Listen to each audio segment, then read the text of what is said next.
ஆகாரை வைத்து நமக்கு கற்றுத்தருகிற ஒரு பெரிய பாடம். கர்த்தர் ஏன் அவரை இவளுக்கு காட்டணும் தெரியுமா? அந்த சூழ்நிலையை நீ ஃபேஸ் பண்ண, வாழ முடியாத சூழ்நிலை நீ போயிரு. எப்பொழுது ஆகா கர்த்தரை கண்டாலோ அல்லது கர்த்தர் தம்மை ஆகாருக்கு காண்பித்தாரோ, வாழ முடியாத சிச்சுவேஷன்ல ஆகார் போய் வாழ்றான்.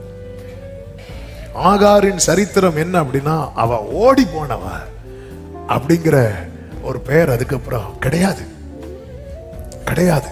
அதன் பிறகு எந்த வேலை வந்ததோ அப்பொழுது கர்த்தர் ஆபிரகாமை வைத்து ஆகாரை என்ன செய்கிறார் தெரியுமா? அனுப்பி விடுகிறார்.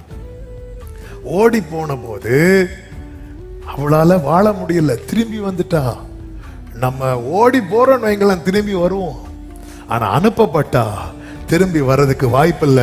அங்கே கர்த்தர் ஒரு ஊற்றை நமக்காக ஆயத்தம் பண்ணி வைத்திருப்பார்.